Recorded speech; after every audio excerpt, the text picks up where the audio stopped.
उसका नाम पवित्र है और उसके नाम की महिमा युगान युग होती रहे। फिर एक बार आपका स्वागत है आज के परमेश्वर के वचन के प्रति। पिछले 7 भागों के अंदर हमने देखा कि ऑफेंसेस टू बी ऑफेंडेड, चोट लगना, बुरा लगना, ठेस लगना, ठोकर लगना कितना खतरनाक है।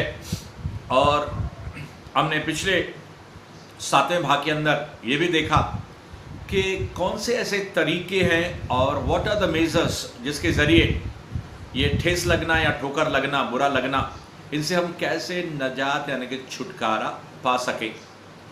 और पिछली बार हमने देखा कि 3 भागों के अंदर हमने 3 बातों को गहराई से देखा कि पहला नंबर के guard your heart, above all guard your heart, सबसे अधिक अपने मन अपने हृदय की रखवाली कर। और फिर हमने ये भी देखा कि एक दूसरी बात जिसके ज़रिए हम शैतान के इस हथियार के ऊपर जो जय पा सकते हैं वो है हमें चुस्त होना है। We have to strive hard, बहुत मेहनत करनी है, इसके प्रति अपने आप को ट्रेन करना है। और तीसरी बात जो हमने देखी, जाने दो, छोड़ दो, हृदय में मत ले लो। और फिर कुछ लोग इस रीति से उनको ठेस लगती है, ठोकर लगती है अपनों से या परायों से, वो इस रीति से अपने आप से बात करने लगते हैं और शैतान उनके भावनाओं के साथ खेलता है। और वो लोग ये सोचते हैं कि मैंने क्या बिगाड़ा इन लोगों का, क्या मुझ पर बीत रही है कि इन लोगों ने मेरे साथ ऐसा सलूकात किया।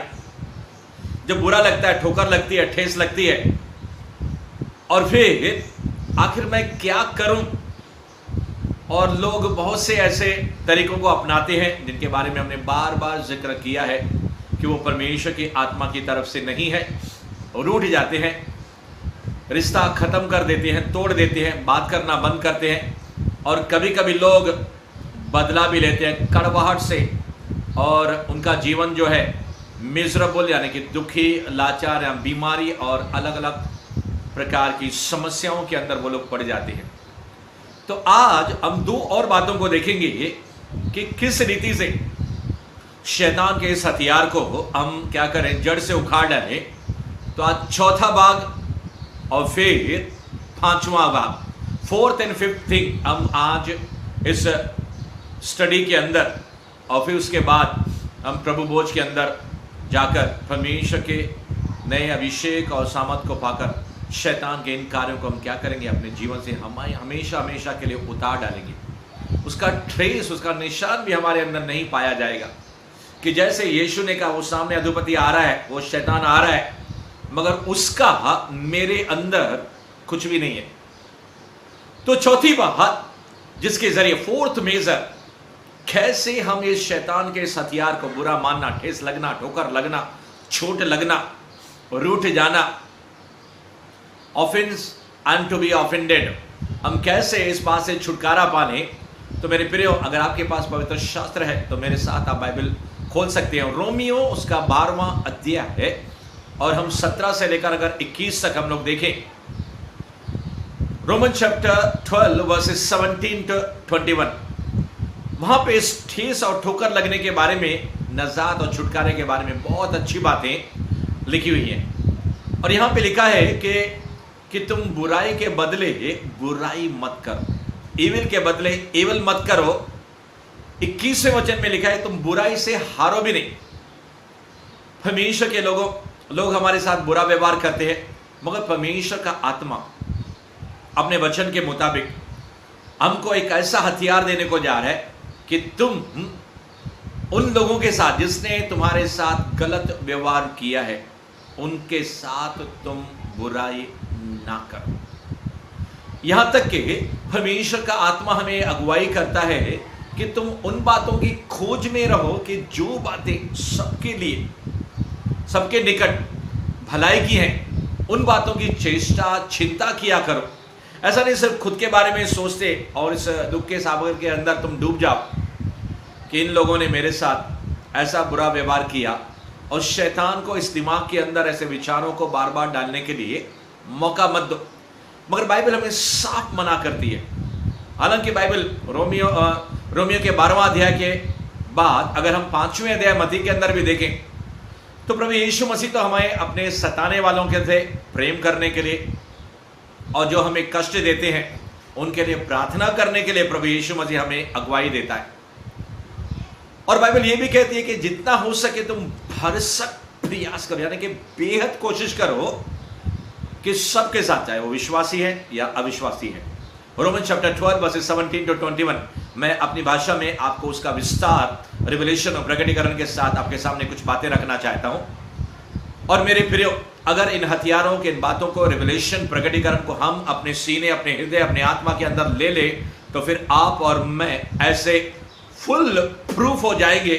जैसे रेनकोट कैसा रहता है, उसके ऊपर पानी डालो, अम्ब्रेला छाता रहता है, उसके ऊपर पानी डालो मगर पानी का असर उसके ऊपर होता नहीं है। उसके जो छाते के अंदर रहता है, जो रेनकोट के अंदर रहता है, वो क्या हो जाता है, उस पानी से, उस आफत से, उस ठेस लगने से क्या हो जाता है, नजात और छुटकारा पा लेता है।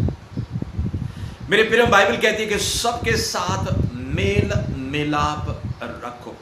अगर आपका और मेरा सबके साथ शांति का, प्रेम का और संबंध जो रिश्ता है मेल मिलाप का रहेगा, हमारे अंदर अगर कड़वाहट या फिर ऐसी कड़वी जड़ हमारे अंदर नहीं रहेगी तो शैतान को कोई मौका नहीं मिलेगा हमारे स्पिरिट को, हमारे सोल को या हमारे दिमाग को ब्लॉकेज के अंदर, बंधन के अंदर लेके आने के लिए।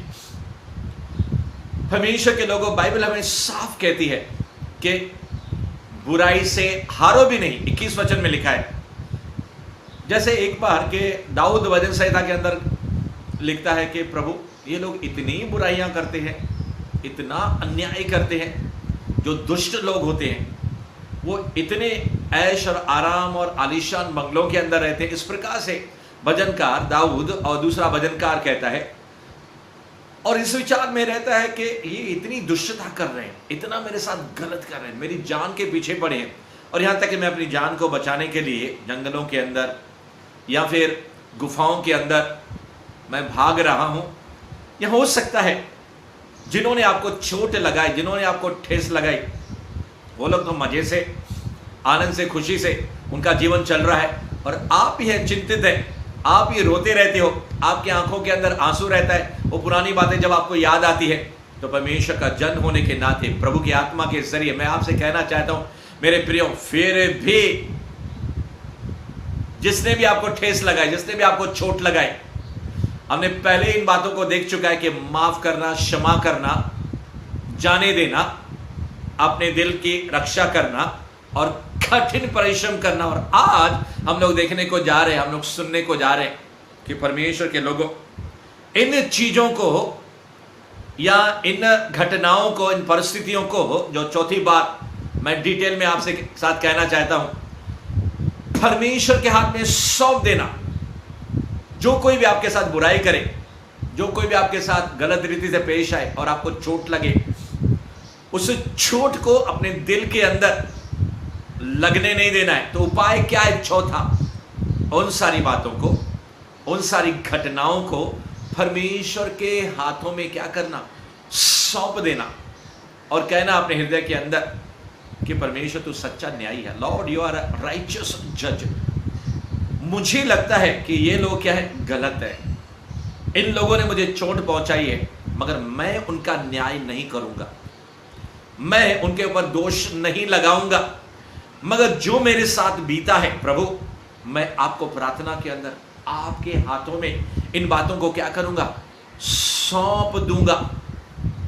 मेरे प्रियो, जब आप और मैं, हम सब परमेश्वर के हाथों के अंदर इन बातों को सौंप देते हैं तो रोमियो उसका 12वां अध्याय 17 से लेकर 21 तक हमारी बहुत मदद करता है। और उनमें से फर्स्ट इंपॉर्टेंट पहली बात है, हम चौथे हथियार को देख रहे हैं, कैसे हम शैतान से लड़े और जिसके जरिए ठेस लगना, ठोकर लगना, बुरा मानना, ऑफेंड होना, इन बातों से हम परे निकलकर और परमेश्वर की महिमा के अंदर जाएं कि हम उन बातों को न्यायी परमेश्वर के हाथों के अंदर, we will commit everything and commit everything in the hands of God Almighty who is a righteous judge। जो न्यायी परमेश्वर है उनके हाथों के अंदर हम उन सारी बातों को प्रार्थनाओं के अंदर क्या करेंगे, सौंप देंगे। मैं आपसे कहना चाहता हूं परमेश्वर के लोगों, आपके पास जो भी बोझा है, क्या आपने सुना नहीं, मैं थोड़ी देर के बाद फिर लौट आऊंगा, मगर आपको ठेलर देकर मैं आगे बढ़ना चाहता हूं। परमेश्वर प्रभु यीशु मसीह ने खुद कहा, ए बोझ से दबे हुए लोगों, ए परिश्रम करने वाले लोगों, 11 अध्याय मत्ती, मैथ्यू चैप्टर 11 वर्स 28 28 से लेकर, मैं इस बात को लेकर थोड़ा और आपको आने वाले समय में बात करने को जा रहा हूं, मगर फिलहाल मैं आपको उत्साहित करना चाहूंगा। अगर आपके पास इस चोट लगने के कारण बोझ आ गया, बर्डन आ गया है, आपका दिल दुखी हो गया, निराश हो गया, हताश हो गया, go to the Lord in prayer and totally surrender and empty out your burden। आप पिता परमेश्वर के पास प्रभु यीशु मसीह के नाम में पवित्र आत्मा के सामर्थ के जरिए प्रभु यीशु के लहू से ढककर आप जाओ प्रार्थना में और प्रभु को सारी बातें बताइए और कहिए कि पिता मेरे साथ ऐसी बीती है, परमेश्वर मेरे साथ इस रीति से इन लोगों ने, इनका जो पेश आना है मुझे बहुत घायल कर रहा है, मगर मैं नहीं चाहता कि मेरे दिल के अंदर चोट लगे, ठेस लगे। इसलिए इस प्रार्थना में इन बातों को क्या करना है, मैं आपको धरती से स्वर्ग की तरफ ट्रांसफर करता हूं। और यही चौथी बात मैं आपको समझाना चाहता हूं और आपसे विनती करना चाहता हूं मेरे प्रियो, take everything in prayer to the Lord and hand over to the Lord. इन सारी बातों को परमेश्वर के हाथों में सौंप देना जो सच्चा न्यायी और राइचियस जज है। परमेश्वर के लोगों, रोमियोस के 12वें अध्याय के अंदर आगे परमेश्वर का वचन कहता है कि जितना हो सके न सिर्फ तुम मेल मिलाप करो हो, मगर बाइबल कहती है तुम कभी भी बदला नहीं लेना। Don't take the revenge. शैतान हमारे इमोशंस को, हमारे भावनाओं को भड़काएगा, इसने तेरे साथ ऐसा किया है और तुम इसका बदला। मैंने आपको पिछले भागों के अंदर आपको बताया था कि जब हेरोदेस की पत्नी को, हेरोदियास को, जब जॉन बैप्टिस्ट, यूहन्ना बपतिस्मा दाता ने बताया था और हेरोदेस को कहा था कि तूने अपने भाई की पत्नी को रख दिया है, तेरी भाभी को, अपनी भाभी को पत्नी कर दिया, ये बात अच्छी नहीं है। तो फिर हेरोदियास ने, जो उसकी पत्नी थी, हेरोदास राजा की, जो उसके भाई फिलिप्स की पत्नी थी पहले, और इसने भाभी को अपनी पत्नी बना दिया। तो बाइबल के अंदर लिखा है हेरोदियास ने अपने दिल के अंदर इतना बुरा माना था कि बदला लेने के लिए जैसा उसको मौका मिला, जन्म दिवस के मौके पर इसकी बेटी ने जब नाच किया और राजा ने खुश होकर, हेरोदियास ने कहा कि जो मांगना है तो मुझसे मांग, मैं अपना आधा राज भी तुझे दे दूंगा। तो इस हेरोदियास की बेटी ने अपनी माँ की जो उसकाई हुई थी, उसने कहा कि मुझे जॉन द बैप्टिस्ट, यूहन्ना बपतिस्मा दाता का क्या चाहिए, सर चाहिए। राजा करना नहीं चाहता था, मगर साथ में बैठने वालों के कारण अपनी इज्जत को बचाने के लिए, और उसने इस बात को आज्ञा दे दी कि यूहन्ना बपतिस्मा दाता का सिर जो है कटवाया जाए, और थाल के अंदर वो लाया गया और इस बेटी को दिया गया। इस बेटी ने अपनी माँ हेरोदियास को दिया। कहने का मतलब ये है कि हेरोदियास ने बदला लिया। ऐसे बाइबल बदले की भावनाओं से भरी हुई है। परमेश्वर के लोगों, मैंने पिछली बार के अंदर भी कहा था, मगर एक बार फिर रिपीट और दोहरा रहा हूं। जब शाऊल राजा को बुरा लगा तो बदला लेने के लिए अपने दामाद खुद के दाऊद के पीछे पड़ गया, क्योंकि जब स्त्रियों ने वाहवाह की थी, प्रशंसा की थी कि दाऊद ने तो लाखों को मारा जब उसने गोलियात को मारा था, और शाऊल ने तो क्या हजारों को मारा। तो ये बात सुन के इतना बुरा लगा था, इतना चोट लगा था, इतनी ठेस लगी थी, इतना ऑफेंड हुआ था शाऊल, इजराइलियों और यहूदियों का पहला राजा, कि बदले की भावना से भर गया। मगर आज पवित्र आत्मा हमसे कहती है और परमेश्वर का आत्मा हमको हिदायत करता है, तुम बदला, रिवेंज ना लेना, क्योंकि यहोवा कहता है बदला लेना मेरा काम है। हालांकि रोमियो उसका जो 12वां अध्याय है हमें आगे 19, 20 और 21 वचन के अंदर हमें हिदायत देता है कि तुम क्या करना, जब तुम्हारा बैरी भूखा हो, जब तुम्हारा बैरी जो तुम्हारा दुश्मन है प्यासा हो, तो खाना खिलाओ, पानी पिलाओ। ऐसा करने से तू उसके सर के ऊपर जलते हुए अंगार मानो रखेगा और तुम क्रोध को, परमेश्वर के रात को क्या दोगे, अवसर दोगे। और जब आपने सुना है पाप का घड़ा जब भर जाता है, जब परमेश्वर का समय आता है, तो परमेश्वर अपने टाइम पे अपनी रीति से हमारे दुश्मनों से और परमेश्वर के अपने दुश्मनों से क्या लेता है, बदला लेता है, रिवेंज लेता है। शत्रु अपने आप क्या हो जाता है, खत्म हो जाता है, या यहोवा या हमारा परमेश्वर उसको अंत कर देता है। यही बात दाऊद को पड़ती नहीं थी। दाऊद सोचता था मेरे इतने दुश्मन हैं, इतने द्रोही हैं, इतने शत्रु हैं, कितना मेरे खिलाफ जाते हैं, मैंने उनका कुछ बिगाड़ा नहीं, मगर फिर भी वो मुझे चोट पहुंचाते हैं, मुझे दुख पहुंचाते हैं, मुझे ठेस लगवाते हैं। मैंने तो उनके साथ भलाई भलाई की। और यही परमेश्वर का वचन आपको और मुझे, हम सबको सिखाता है कि तुम भलाई करो, बुराई के बदले भलाई करो, बल्कि बुराई को भलाई से क्या करो, जीत लो। मेरे प्रियो, पिछले 7वें भाग के अंदर हमने देखा यूसुफ ने अपने भाइयों के साथ क्या किया, बुराई के बदले बुराई नहीं की, मगर उनकी भलाई की, उनको खिलाया, उनको पिलाया, उनके प्राणों को बख्श दिया। हालांकि प्रधानमंत्री होने के नाते अपने सारे भाइयों से बदला ले सकता, जो उसे मारना चाहते थे, जो उसका मर्डर करना चाहते थे, जिन्होंने उसको गड्ढे में डाला था, जिन्होंने उसको बेच दिया था, जो उससे नफरत करते थे, जो उससे घृणा करते थे, मगर इसने क्या किया, अपने भाइयों को जीत लिया, बुराई के बदले भलाई करके उनको खिलाया, उनके पत्नियों को, उनके बच्चों को राशन पानी, यहां तक कि रहने के लिए उनको क्या किया, मिस्र देश के अंदर उसने रहने के लिए जगह दिया, भोजन वस्तु दी। दुश्मनी उसके हृदय के अंदर बिल्कुल गई नहीं। और आज वही परमेश्वर का आत्मा हमको सिखाना चाहता है कि मेरे प्रियो, अगर दुश्मन को हराना है, ठेस ठोकर लगना, चोट लगना, बुरा लगना, ऑफेंड होना, उदासी या निराशापन के अंदर चले जाना, ठेस लगने, ठोकर लगने के कारण, तो तुम कभी बदला नहीं लेना, बल्कि क्या करना, बुराई को भलाई से क्या करना, जीत लेना। मैं आपके सामने कहना चाहता हूं परमेश्वर के लोगों, प्रभु का एक जबरदस्त सेवक था, बहुत बड़ा प्रभु का दास था, और वो जॉब यानी कि नौकरी करता था। एक जमाने की, एक वक्त की सच्ची कहानी है। उस सेवक को कई परमेश्वर के सेवक लोग जानते, क्योंकि बहुत बड़ा अभिषिक्त परमेश्वर का वो जन रह चुका है।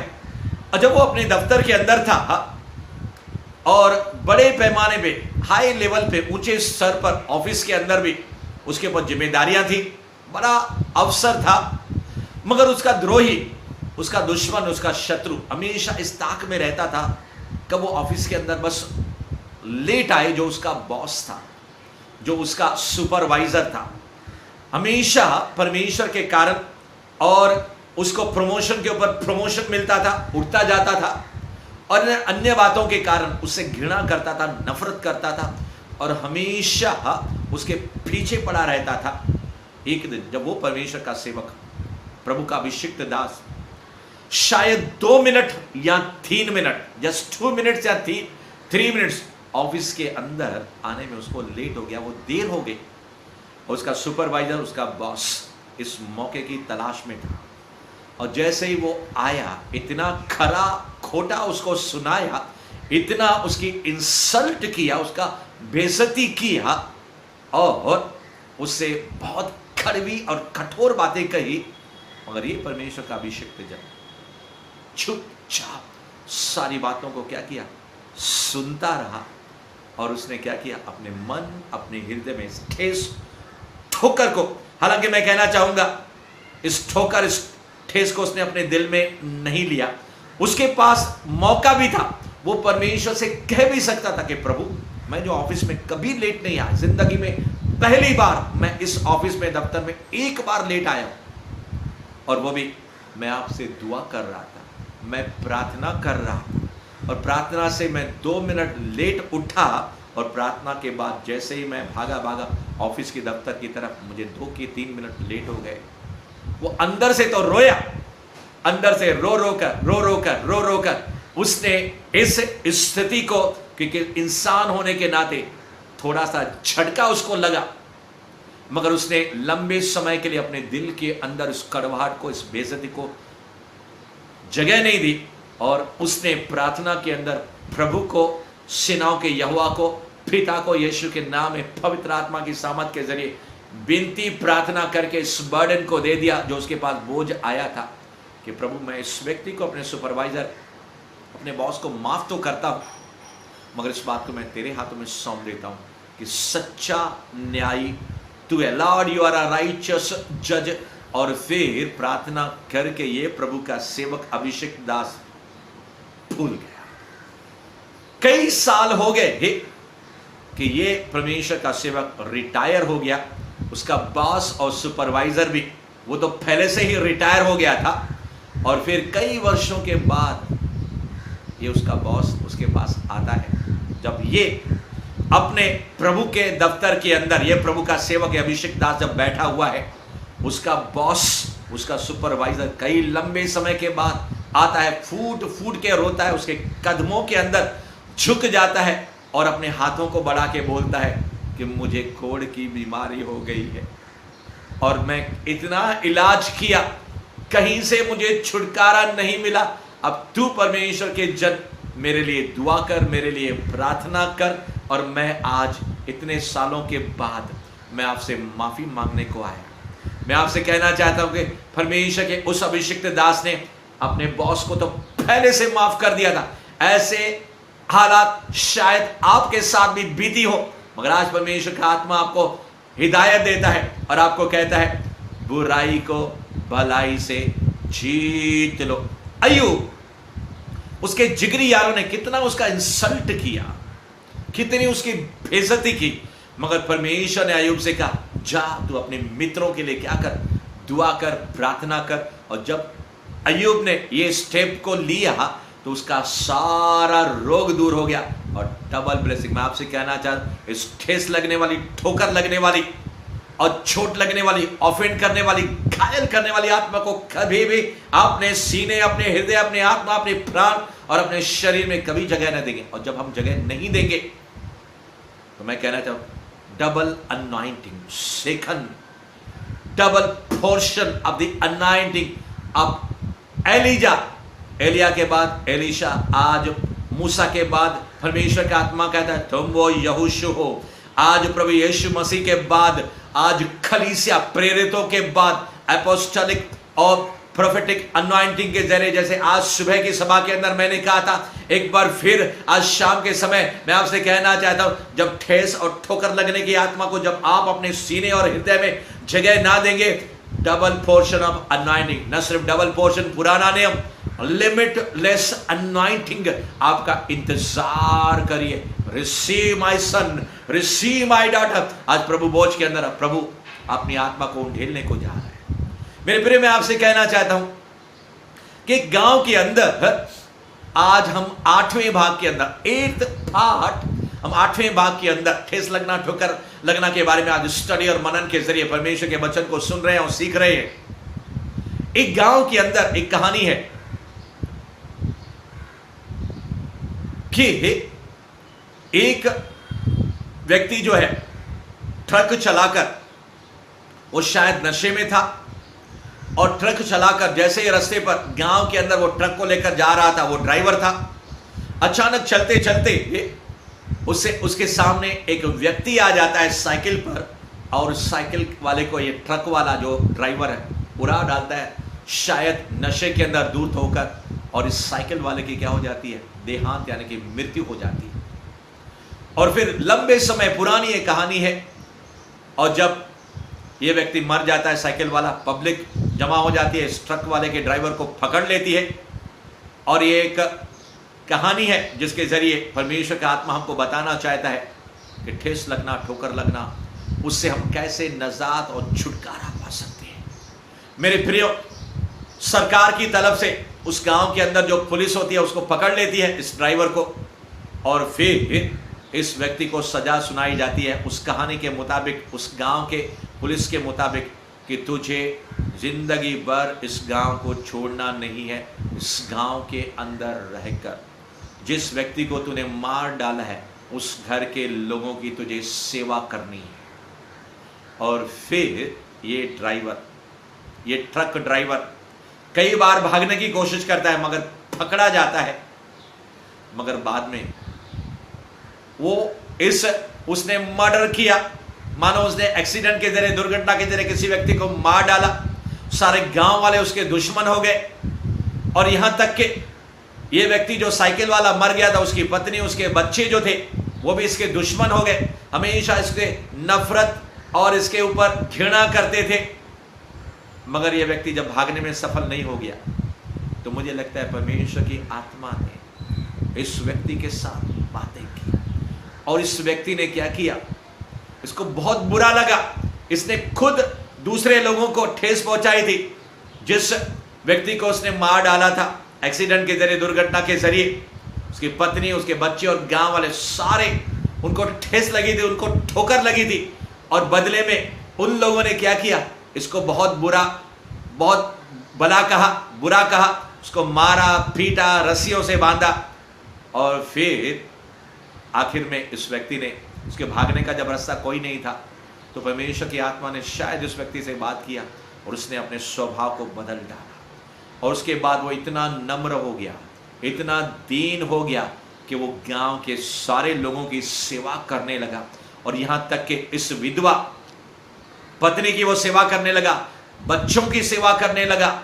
और फिर उसने अपने दिल के अंदर ठेस लगने को, ठोकर लगने को कोई भी जगह नहीं दी और सच्ची भावना से ऐसी सेवा करने लगा, ऐसी भलाई करने लगा कि उसने न सिर्फ गांव वालों को जीत लिया मगर इस विधवा जो पत्नी थी उसके हृदय को भी उसने जीत लिया, उसके बच्चों के हृदय को भी उसने जीत लिया।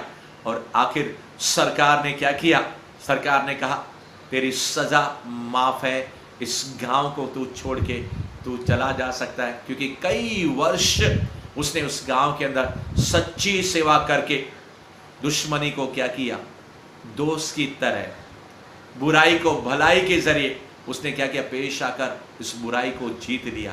मगर इस व्यक्ति ने, ट्रक ड्राइवर ने कहा नहीं, मैं मरते दम तक मैं इस गांव को नहीं छोड़ूंगा, मैं मरते दम तक इस गांव वालों की क्या करूंगा, और इस विधवा पत्नी की और इस विधवा के जो बच्चे थे मैं उनकी सेवा करूंगा।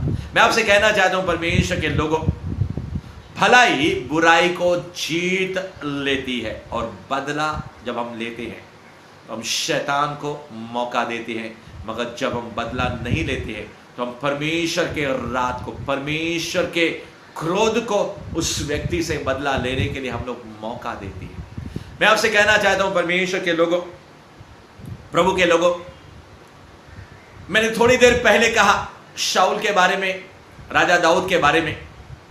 ये चौथा हथियार, कैसे हम लोग ठेस लगना, ठोकर लगना, ऑफेंड होना, चोट लगना के ऊपर जय पाए, विजय पाए। मैं आपसे कहना चाहता हूं प्रभु के लोगों, हम आने वाले भागों के अंदर इन बातों को कंटिन्यू करेंगे, इन बातों को हम आगे लेके जाएंगे। मगर समाप्त करने से पहले, प्रभु बोझ लेने से पहले मैं कहना चाहूंगा कि बाइबल के अंदर दो राजा हैं। एक राजा है शाऊल, जो पहला राजा यहूदियों का और इजरायलियों का परमेश्वर ने अभिषिक्त किया। मगर इस राजा के अंदर कड़वाहट आ गई, मैंने थोड़ी देर पहले कहा। और फिर इसके अंदर ऐसी कड़वाहट आ गई जलन के मारे, जब दाऊद की वाहवाह और तारीफ होने लगी। और कितना बार, 2-3 बार, कई बार अपने इस दामाद को, इसकी बेटी के साथ दाऊद का विवाह हो गया था। क्योंकि राजा ने खुद कहा था कि जो कोई गोलियत को मार डालेगा उसको क्या किया, बड़े से बड़ा इनाम दिया जाएगा। और उसके तहत दाऊद इसका दामाद बन गया शाऊल का। और फिर जब वाह वाह तारीफ, इतनी प्रशंसा होने लगी, जलन के मारे इतना उसके पीछे पड़ गया कि यहाँ तक कि जान से मारने के पीछे पड़ गया।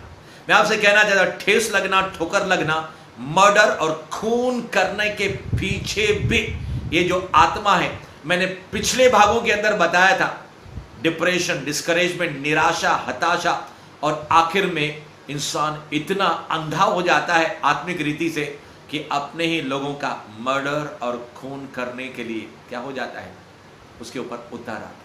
और दुनिया के अंदर ऐसे मिसाल, हजारों मिसाल शामिल है। मगर मैं आपसे कहना चाहूंगा, दाऊद एक ऐसा जन है, उसको न जाने 2 बार कि 3 बार, कितनी बार इसी अपने जानी दुश्मन, बहुत बड़ा दुश्मन जो उसका ससुर था, कितने मौके मिले, मगर हर बार उसने क्या किया, सबूत के साथ शाऊल के बाद कहला भेजा, हे शाऊल, तू तो मुझे मारना चाहता था, मुझे तुझे नाश करने का कितना मौका मिला, मगर मैंने हर बार यहोवा के कारण, क्योंकि यहोवा को वो भय मानता था, और ठेस लगना, ठोकर लगना, दाऊद ने कभी अपने दिल के अंदर इस आत्मा को जगह नहीं ली। इसी कारण प्रभु यीशु मसीह इस खानदान के जरिए, इस पीढ़ी के जरिए, वंश के जरिए आकर परमेश्वर की उसने महिमा की। और मैं आपसे कहना चाहता हूँ, प्रोफेटिक अनॉइंटिंग के अंदर अगर आप और मैं, हम सब आत्मा को अगर हम जगह नहीं देंगे, यीशु मसीह के समान, पौलुस के समान, अन्य प्रेरितों के समान, आप और मैं बड़ी मिनिस्ट्रीज और परमेश्वर की सेवा के जरिए कई परमेश्वर के राज्य के अंदर कई आत्माओं को हम लेकर आएंगे। और शैतान का ये हथियार है, ठेस लगने, ठोकर लगने के कारण हमारे स्पिरिट को, हमारे कुओं को, हमारी नदियों को, आत्मिक नदियों को, हमारे झरनों को क्या करे, लॉक कर दे, सील कर दे, बंद कर दे। मगर जब आप और मैं इस आत्मा को अपने अंदर जब जगह नहीं देंगे, तो परमेश्वर के कुएं, परमेश्वर के झरने, परमेश्वर की नदियां और परमेश्वर के रिजर्वायर्स हमारे अंदर से जीवन के जल के सोते नदियां बह निकलेंगी। मैं आपसे कहना चाहता हूं, परमेश्वर के लोगों, दाऊद इस बात को जानता था, इसी कारण उसने इस ठेस लगने, ठोकर लगने वाली आत्मा को अपने अंदर कोई जगह नहीं ली। आइए मेरे प्रियो, इससे पहले परमेश्वर और अपने अभिषेक को ढेले, इससे पहले परमेश्वर हम हमारे साथ और बातें करें, हम प्रभु भोज के अंदर हम लोग जाएंगे।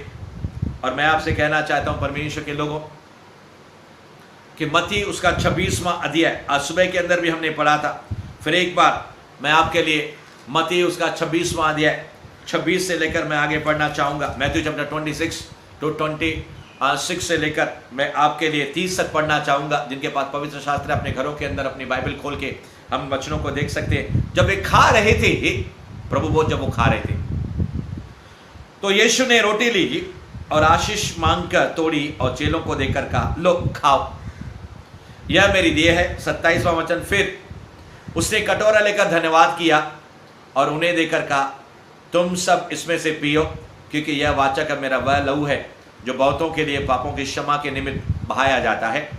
मैं तुमसे कहता हूं कि दाख का यह रस उस दिन तक कभी न पीऊंगा जब तक तुम्हारे साथ अपने पिता के साथ मैं नया न पीऊं। फिर वे भजन गाकर जैतून पहाड़ पर गए। परमेश्वर के लोग, आज रोटी और दाखरस हम लेकर परमेश्वर की महिमा करेंगे। We exalt you, thank you Jesus, we give you glory। आज के प्रभु भोज के अंदर प्रभु यीशु मसीह ने रोटी ली और उसे धन्यवाद करके तोड़ी और कहा, ये मेरे शरीर यानी देह के प्रतीक है, जब कभी तुम खाओ मेरे स्मरण के लिए यही किया करो।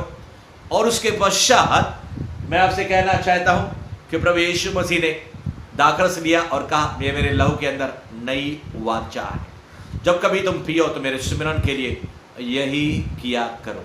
तो आइए हम परमेश्वर के लोगों, प्रभु के क्रूस के नज़ारे को याद करते हुए हम रोटी ले और दाखरस पिए कि कैसे प्रभु यीशु का शरीर हमारे लिए छलनी किया गया, घायल किया गया, बेंत मारे गए, हाथों पैरों में कीले मारे गए, उसके शरीर को क्या किया, कुचला गया, वो मारा गया, गाड़ा गया, तीसरे दिन जी उठा।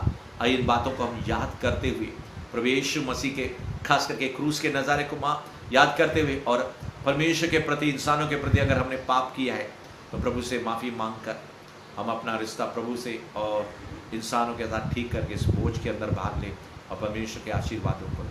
प्यारे पिता परमेश्वर, इस समय हम प्रार्थना करते हैं, ये रोटी और दाखरस जो आपके शरीर और लहू का प्रतीक है प्रभु, जैसे हम लोग खाएंगे तो प्रभु तेरा अभिषेक जो उसके अंदर आपने डाल दिया, विश्वास करते हैं कि जैसे परमेश्वर प्रभु ये रोटी आपके शरीर का प्रतीक है, जब आप रोगियों को टच करते थे तो सारी बीमारियां चली जाती थी। और परमेश्वर प्रभु यीशु तेरे लहू के जरिए जब तेरा लहू बहता गया तो प्रभु तेरा वचन कहता है कि प्रभु कब्रें खुल गई थी, मुर्दे लोग भी जिंदा हो गए थे। तो परमेश्वर हम दुआ करते हैं तेरे लहू के अंदर न सिर्फ चंगा करने की मगर मुर्दों को जिंदा करने की जो सामर्थ्य है। मेरे प्यारे भाई और बहनों का जो कुछ भी अवस्था मुर्दा के समान है प्रभु जीवित हो जाए प्रभु, और तेरा अभिषेक इस दाखरस रोटी के अंदर आपने डाल दिया, इसके लिए धन्यवाद यीशु के नाम में, आमीन। आई इस रोटी और दाखरस कलीसिया के जो वृद्ध लोग हैं या जो सीनियर लोग हैं वो मेरी मदद करेंगे अपने परिवार के अंदर इस रोटी और दाखरस को देने के लिए।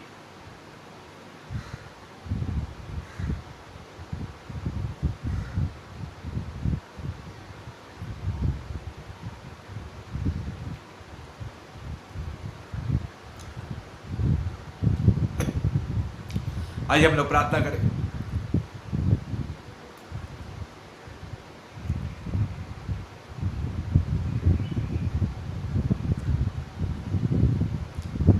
परमेश्वर के लोगों, प्रभु यीशु की रोटी जो है जीवन की रोटी प्रभु यीशु मसीह है, और जो प्याला हमने पिया दाखरस का यीशु के लहू का प्रतीक है। आइए इस समय परमेश्वर का अभिषेक एक नदी के समान हारून के सर के ऊपर जो अभिषेक था कपड़े के छोर तक फैल गया। सुलेमान ने जब दर्शन, परमेश्वर आपके दर्शनों के लिए अपने आत्मिक आंखों को खोल रहा है। बहुत से लोग सपने देखेंगे, बहुत से लोग दर्शन देखेंगे, जानलेवा बीमारियां जा रही है, कोरोना वायरस डेड। जो भी मुझे सुन रहे हैं रिकॉर्डेड मैसेज, जो बाद में सुनने को जा रहे हैं, लाइव देख रहे हैं, कोरोना वायरस बी डेड इन जीसस नेम। बड़ी बड़ी बीमारियां नाश हो जाएं, सारे सांकले, बेड़ियां, जंजीरें, शैतान के बंधन, जादू टोना की शक्तियां नेस्त और नाबूद हो जाए, सारे चेन्स ब्रेक हो जाए और परमेश्वर सारे लोग चंगे हो जाए। परमेश्वर किसी को शांति से भर रहा है, परमेश्वर किसको आनंद से भर रहा है। बड़े बड़े फोड़ी, फुंसी, ट्यूमर, लंग्स प्रॉब्लम, छाती के अंदर हड्डियों की तकलीफें यीशु के नाम में जा रही है। और परमेश्वर अनाइंटिंग से, अभिषेक से, मिनिस्ट्रियल गिफ्ट से परमेश्वर आपको भर रहा है। somebody is getting Holy Spirit fire, somebody is getting the Holy Spirit baptism। कोई पवित्र आत्मा का बपतिस्मा पा रहा है, कोई पवित्र आत्मा की अग्नि से भरता चला जा रहा है। God is igniting your spirit। परमेश्वर आपको इस समय चंगा कर रहा है और अपनी आत्मा से भर रहा है। परमेश्वर दशमांश और अर्पण की आशीष, somebody is here जिसने ठाना है कि मैं परमेश्वर के भवन के अंदर दशमांश और अर्पण के इस भेंट को मैं लेकर जाऊं। परमेश्वर आपके दशमांश और अर्पण के निकट परमेश्वर आपको आशीर्वाद दे रहा है। Your barns are getting filled, your purse, you are getting miracle money। परमेश्वर आपको चमत्कारिक रीति से परमेश्वर अपने दूतों को आज्ञा दे रहा है और वो आपके बैंक खाते में और यहां तक कि रिजर्वायर, आपके गोदाम जो है, अन्न के भंडार और आपका किचन, आपका रसोई घर, आपका पर्स सुपर नेचुरल अलौकिक रीति से परमेश्वर उसको अनाइंटिंग दे रहा है। God is giving the power to earn. परमेश्वर कमाने के लिए जो अभिषेक चाहिए वो आपको सामर्थ्य दे रहा है। Receive it, receive it. ले लीजिए परमेश्वर के सामर्थ को। और पहले ही जैसे आप नहीं रहे, ठेस लगने वाली आत्मा, ठोकर लगने वाली आत्मा, आउट इन जीसस नेम। परमेश्वर के लोगों, प्रभु आपको अपने आत्मा से, माफ करने वाली आत्मा से, क्षमा करने वाली आत्मा से और कभी ना ठेस लगे इस रीति से आपको फुल प्रूफ कर रहा है। परमेश्वर आपको कवर कर रहा है अपने लव से, अपने आग से और अपने दूतों से। Receive it and be blessed. ले लीजिए और परमेश्वर के आशीष को पा लीजिए। और यहोवा के लोगों ने, पिता के लोगों ने, प्रभु यीशु मसीह के लोगों ने और पवित्र आत्मा के लोगों ने कहा प्रभु यीशु के नाम में आमीन एंड आमीन।